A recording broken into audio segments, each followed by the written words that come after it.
I'm Chip Townsend, and this is the Team Chip Podcast.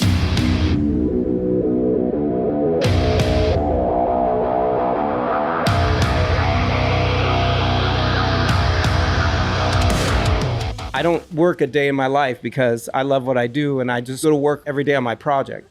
It's about not quitting, just finding new solutions and not quitting. You have to put the earmuffs on because everyone out of their own fears will tell you not to do it, and you just have to keep charging ahead. All right, guys, welcome back to the Team Chip Podcast. Again, for this episode, we're in a little different venue in my office at our business. We have ProMac going on, Kovar Systems, the Satori Alliance. They're here doing a training, leadership, business, a lot of different stuff. And we get the honor and the blessing here in Texas to host that event for those guys. And I get another honor because of that and because of Hanshi's relationships in our industry and his leadership in the industry. He has a great friend who is now hopefully becoming a good friend of mine, Mr. Paul Reavlin. Paul Reavlin is the founder and owner of Revgear Martial Arts, Revgear Martial Arts Supplies. So, Paul, welcome. Thank you so much for taking some time to be on the Team Chip Podcast. I love it. This makes me feel really famous. You are famous, man. You have no idea. You have no idea. So, Mr. Paul has unbelievable equipment. We've been using Revgear mitts and boxing gloves and bags and different things for years, and we've used all different brands. And I would say, hands down, this is from the heart. Your stuff's been the best. Your clapper targets, we use some people call them pork chops or whatever, the little clapper kicking targets. We go through those things like candy around here because we do tons of kicking and tons of hard striking. And we've never had any last as long as yours. And so Revgear's good stuff. So I'm pumped to have you here. Thank you.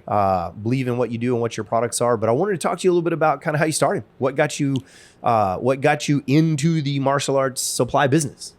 Well, believe it or not, I took karate as a kid. Nice. But I didn't actually get back into martial arts until I was an adult. Right. So I've always been a puncher and kicker. Right. I've always loved the martial arts.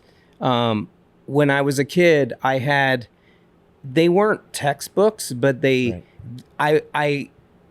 mom took me to the bookstore, and the only books I brought home were martial arts books. And they looked like little encyclopedia books, and they had all the illustrations of people doing the techniques, because at that time there was no internet and whatnot. So at some point, I don't remember how old I was, but I had my mom drag me to martial arts.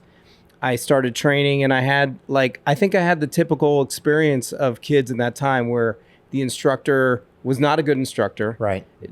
Wasn't really good about building the business. Right.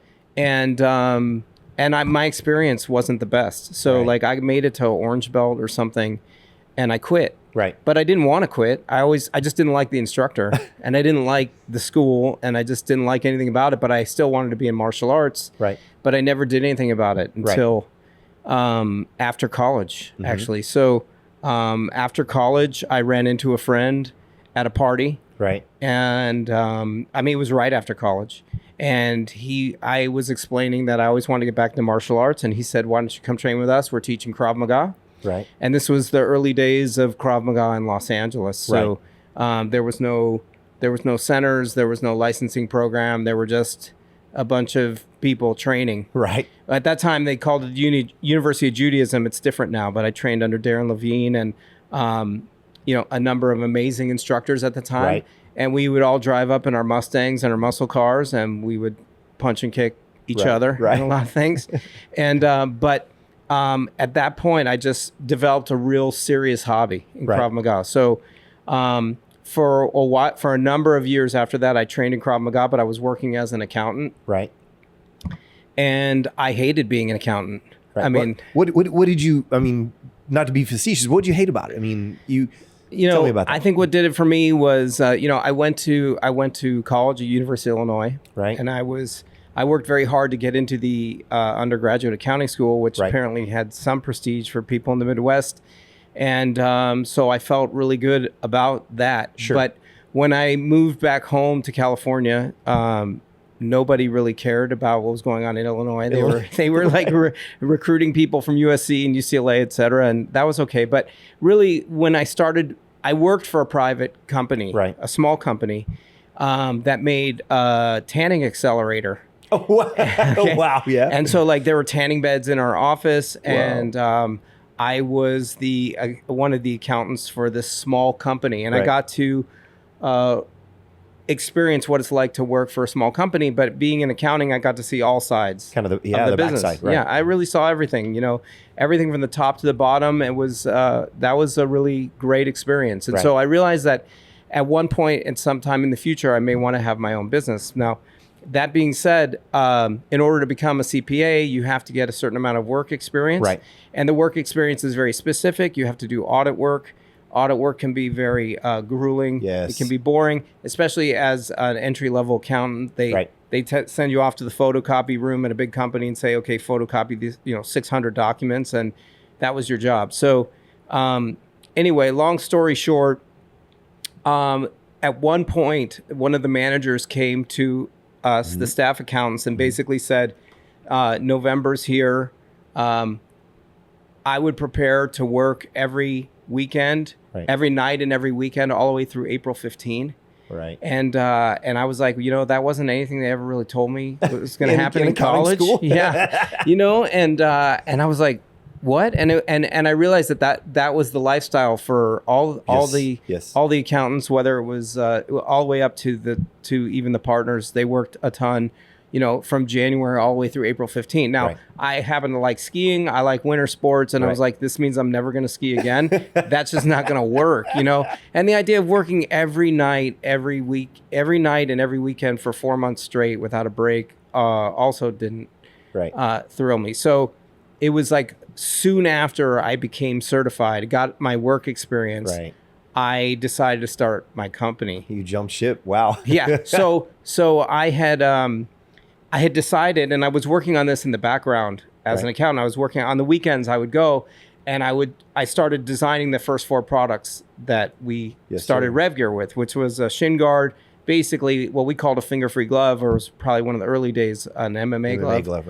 And then the 2 shields, the Tombstone and the Kick Shield, which are still in circulation. Super popular. Today. And in any case, I was working on those on the weekend, trying to find people to help make those for me. Right. And at this time, this was 30 years ago, so websites were just starting to become a thing. They weren't really a thing. And so it was really about just the old school. You had to make a catalog, make it, get inventory, door-to-door sales and stuff like that. And so I was very passionate about martial arts. I love training in Krav Maga. Right. And that I decided that I wanted to start my own company. I felt like this isn't rocket science. I ought to be able to figure out how to do this. To make these kind of products. And I didn't really know what kind of odyssey I was setting out on. But that being said, I was like, I am the American dream. Like I am someone whose hobby became their career. I started a business. It's been 30 years and a lot of work and a lot of ups and downs, but I don't work a day in my life because I love what I do, and I'm just going to work every day on my project. But Paul, part of the reason I asked you that a couple of questions. I want to go back to a few things. One, American dream. You said I didn't like the idea of working nights, days, 24/7. For this period of time, I didn't realize that's what I had signed up for because they didn't teach me that in school, right? In my brain, I was actually thinking, how blessed are we that we live in a nation where we can make a switch and we can go, you know what, this is not for me. And we don't live somewhere where we're stuck with what we're stuck with and we have to have it. You know what I mean? That's just so powerful. It's true. I mean, look, one of the amazing things about my business is it's taken me all kinds of places. Yes, sir. In addition to obviously all around the United States, it's taken me to different countries. And I realize that we have certain opportunity here that you just don't have in other countries. Preach it, please. Even in Europe, just the way things are financed, I can, we work with lines of credit at banks and we get business loans and we do things that can help you grow a business. And it's much harder to do those things in many other countries. They're not as supportive and it's not as entrepreneurial. And so I realize that I am so lucky because of this is what we're talking about in terms of the opportunity, but also just where the business has taken me in 30 years. I mean, I've met a lot of incredible people. Now, I've probably worked way more hours than I ever would have as a CPA. I mean, there's probably no doubt about it, to be honest with you. And to this day, I still probably work more hours than I would be as an accountant right now. But I love what I do, and a lot of times it doesn't feel like I'm working. Again, it's a project. I'm just trying to work on my project. Yeah, it's cliche, but they say, when you love what you do, you never work a day in your life. And we all know that's really not true. Even though you love it, sometimes it's a grind, right? Yeah, there's a lot of grinding. And how many times have you told yourself, what's the phrase? If it was easy, anybody would do it, right? Right. And so you learn that the hard way. But I mean, absolutely. Well, one of the things that makes me think of is with kids, I'll ask sometimes, I'm not a big sports guy, so I don't follow sports a lot. But I'll say, can you name a pro, basketball player? And of course, there are 4 or 5 names that pop up every time, right? Pop, pop, pop, pop, pop. And I'll go, is that all you can name? And they're like, well, yes, sir. I'm like, well, why is that? And well, I don't know. And it's like, well, because those 5 names were willing to do what others were not and do the minutia, the grind. And that's where you are, Paul, with Revgear. You've been willing to do this. What an amazing story, and how powerful is that? But I have a question though. You said your passion, but you're making products that serves the industry, and I may be answering it a little bit, but why didn't you move into teaching martial arts? I mean, what made you choose that path? Yeah, that's a good question. I mean, it's come up a lot over the years. Yes, sir. Why doesn't Revgear have our own martial arts school? Right. In fact, there's been other brands that have opened their own right. MMA schools and academies, and I feel like I've met so many school owners and I know so much about the business that I could actually open a martial arts school and right. be successful. Right. However, I think I don't know what it is. I'm not necessarily a night and weekend kind of business guy. I'm a very much a morning person. So yes, I get up early. I like to work out and then tackle my day. Right. So I don't really love working at night and stuff. And I've always felt like it was a night and weekend business. That's number one. Number two is that running a martial arts school is very much a people business. Yes, sir. And sometimes entrepreneurs, we can be CEOs, we can be very maybe introverted. I don't know. Independently introverted, and so probably not my strong suit. Running a martial arts school, but I'm obviously very passionate. I love all the martial arts. Absolutely, it's a challenge for me because a lot of martial artists, like the jiu-jitsu guys, they know jiu-jitsu, and others too, like other martial arts, but like Muay Thai guys, they know each one is a different tribe, has a different culture. Right. And there's plenty of crossover. Obviously, that's why we have MMA. But my point is, I know a little about a lot of martial arts, but I don't know a lot about every particular martial art. So I'll travel and people will talk to me about certain people and things, and I don't know who they're talking about. Right. I'm not in that deep because I'm trying to service and work with different types of martial arts. As I'm sitting here thinking about it, it's you probably touch more lives in a way doing what you do than you would in a martial arts school, possibly, because we have a limited impact. And and this goes back to, and we've been talking about this in the weekend with ProMac, is we got to build a team. And when we build a team, we multiply and even sometimes exponentiate our impact, because we're not the only one teaching 20 kids at a time or 20 people at a time. Now we have 10 guys teaching 20 people at a time, right? But you have exponentiated your impact because everybody that holds and uses one of your bags to better their life, which is what we all believe martial arts does, right? Man, what a powerful reach and impact that is. That's amazing. I mean, it's cool. Look, I wanted people using stuff that was safe. Yes. Trying to prevent injuries.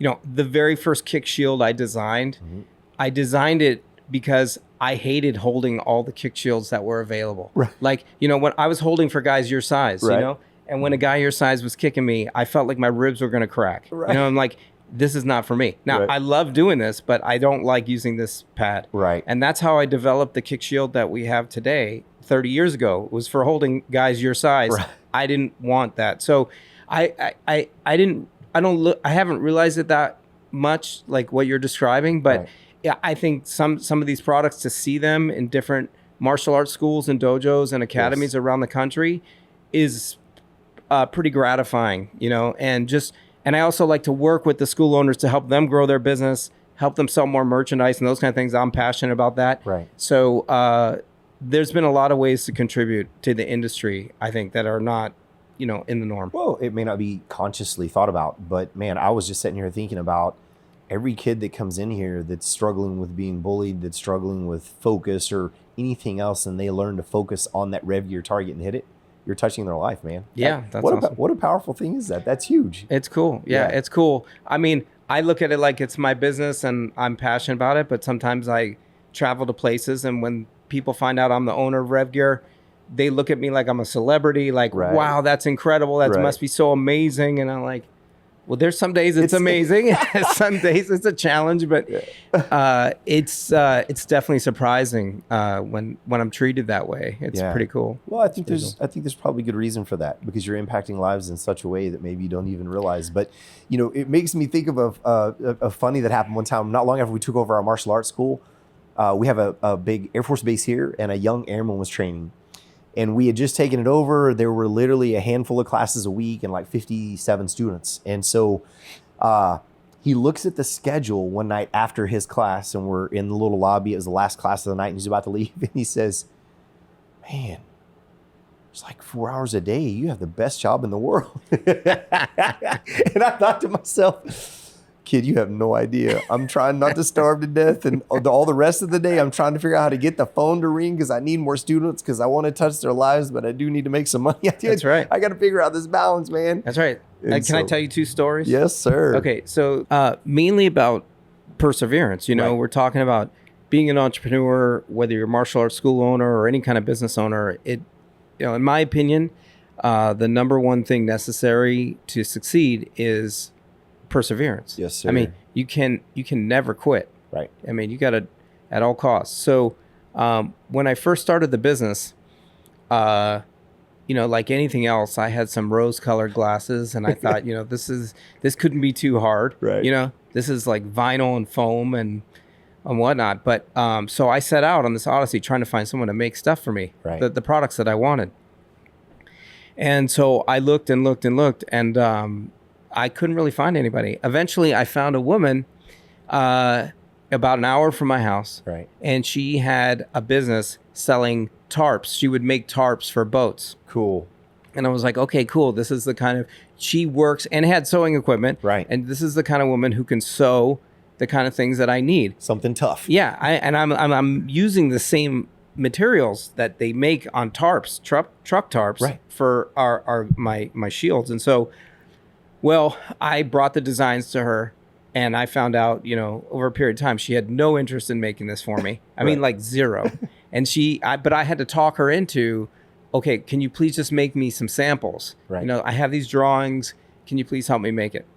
And so she agreed. And so on weekends, I would go visit her. Right. I'd pay her for the samples she made for me. Right. But in the end, I'd say, okay, can you make me 30? And she would hem and haw and didn't. Long story short, she had no interest in doing it. So I looked and looked and looked, and eventually, though eventually she mentioned, you may want to talk to this gentleman.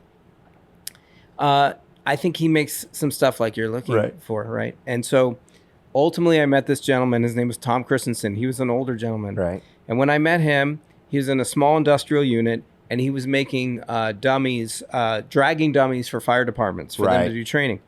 And so he had this experience. But when I met him, he started explaining to me that he had made products for Chuck Norris, Bruce Lee, Richard Bustillo. Right. I was like, I like, it's one of those things like the clouds are opening, the heavens. I'm like, wow, I found my guy, right? And he wasn't thrilled about making stuff for me either, because I'm like, okay, I want 100 of these pads. Right. And he makes 4 or 5 dummies at a time and was selling to police departments. Anyway, long story short, he would make a product for me. He was a good hour and 15 minutes away, and he would drive up to Los Angeles, and then I would unload him from his van, and I would store him in my bedroom.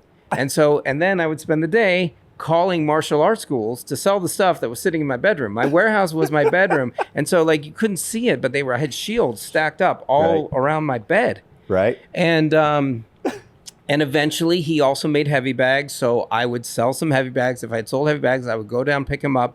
I would put them in my Mustang. I would deliver heavy bags one by one in my Mustang, sometimes 2, or if I find a way to fit 2 or 3 in a convertible Mustang. Wow. That's like a pickup almost, because a truck, you just take the top down. They would just stick outside, and they're pretty freaking heavy, so they weren't flying out of the car. That's cool. You get them in. But So I would deliver this stuff door to door, and I would make appointments across Los Angeles to meet with martial arts school owners to show them my stuff. But it was really, LA's hot. I mean, not Texas hot, but it can be pretty hot in the summer. Right. And in a black Mustang, I would drive across town a little over an hour in the heat. And a lot of people didn't show up. They didn't show up for their appointments or what have you. And I'm like, okay, there has to be a better way to do this. And so ultimately I came home and I started making phone calls. And I would literally just pick up the phone and I would call martial arts schools around the country. Mm-hmm. Any way I could find a list of martial arts schools, I would call them, and I sold over the phone. So I learned to sell the hard way, trial by fire. Now, what made it so hard was that when I started the business, I wasn't really like any other entrepreneur. I didn't really have any money, you know? Right.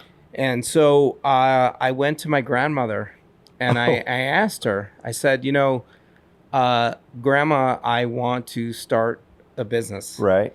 And I tried to describe the business to her, and she, of course, had no understanding. No clue. And I had spent the years becoming an accountant, you know? Right. And to her, that was the best thing ever. Right, my grandson's going to be a doctor, lawyer, accountant, whatever, and he's going to be fine the rest of his life.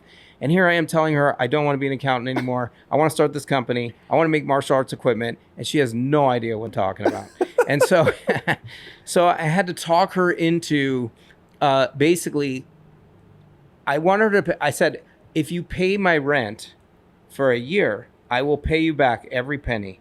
But I need a year to get the business going. Right. I just need to get it going.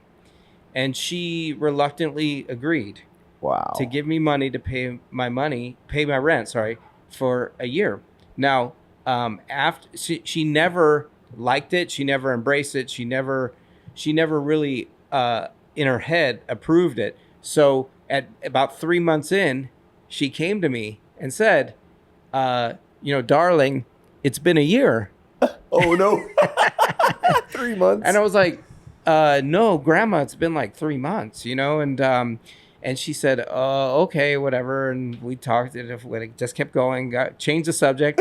And then at 6 months, she said to me, darling, it's been a year, and I think it's time that you give up this business. Oh, no. And, so at some point, I decided I just had to bite the bullet, because it was awesome that Grandma was willing to help, but she wasn't really on board. Right. And so I decided to stop taking her money at that point, 6 months in, and go cold turkey, and just I'll figure it out. I'll have to sell. I'll just have to sell enough to pay the rent, and if it means eating canned soup, I'll do it. And so I did. I went cold turkey, and I just bootstrapped this thing from the beginning. That's amazing. But the very first photo shoot, since Grandma was basically my bank of some sort.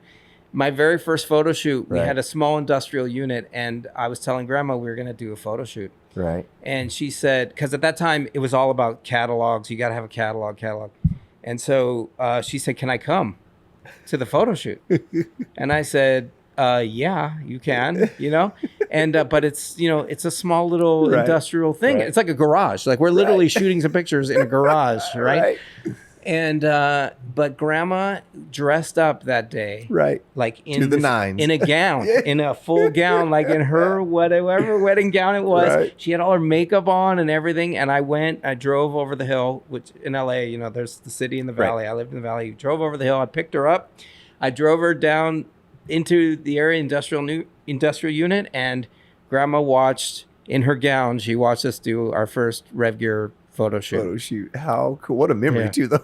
It's amazing. I'll never forget it. But she lived to be 100 and eventually passed away. And Tom Christensen, this other gentleman who made this stuff for us and drove it up to LA week after week for me, he ultimately passed away. He was an older gentleman, but amazing. Like there's just certain things that happened along the way that it would have never happened if it didn't go down that way. I don't know. But it's about not quitting, it's just finding new solutions and not quitting. And it's been that way a lot, Right. That's super cool. What a great story. I think the inquiring minds want to know, did you get your grandma paid back?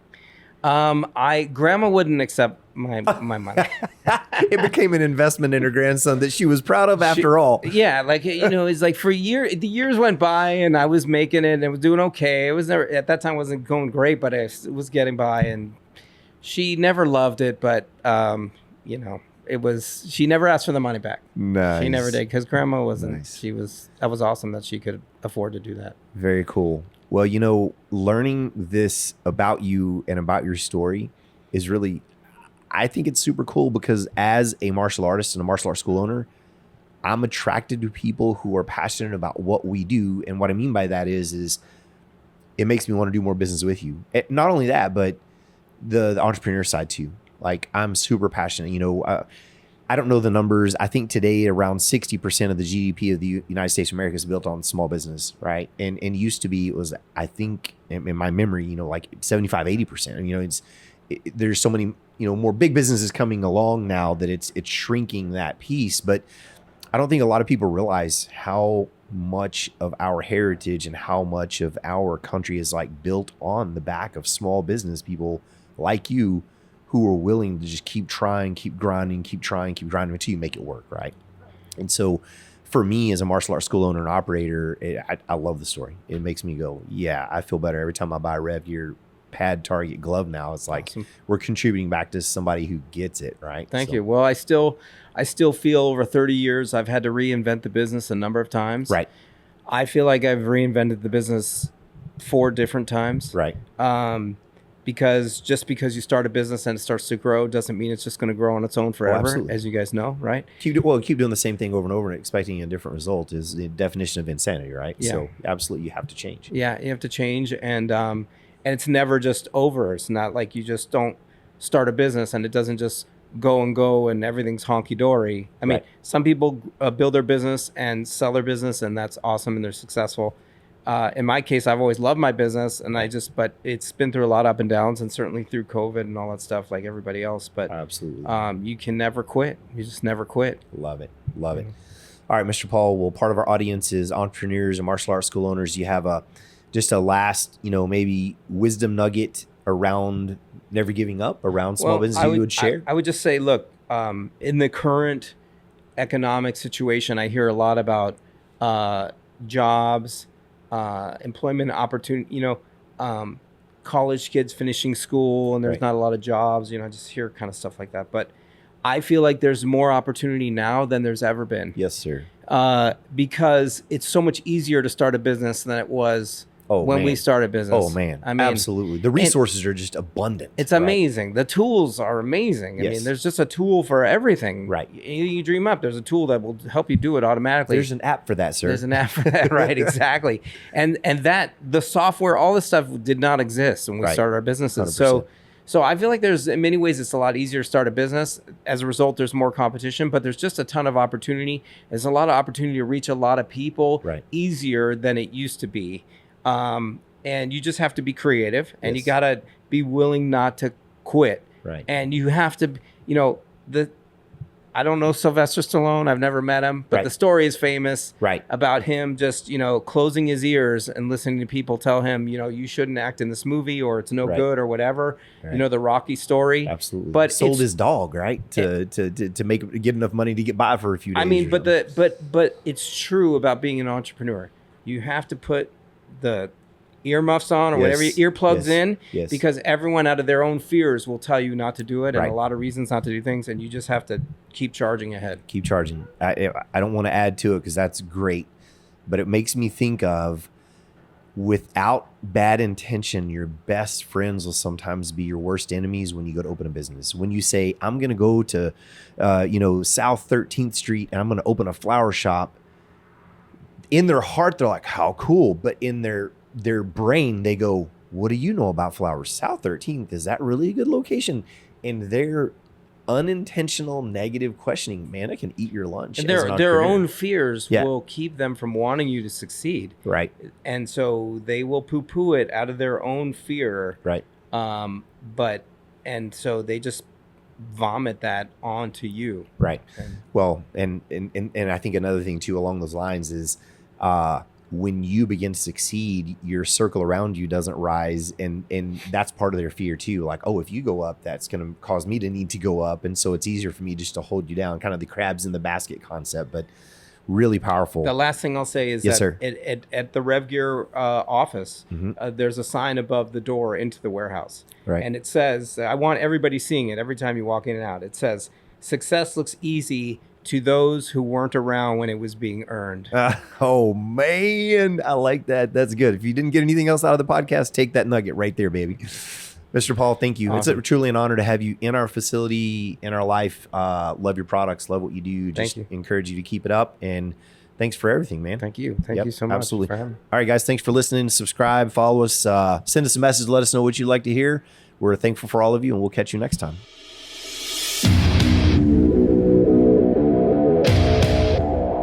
Thank you for tuning into the Team Chip Podcast. If you enjoyed today's episode, don't forget, subscribe, share, and or leave a review because we need you. We appreciate you so much. And without you, we can't make this happen. Remember, consistency is the key to success. So go out there and never be outworked.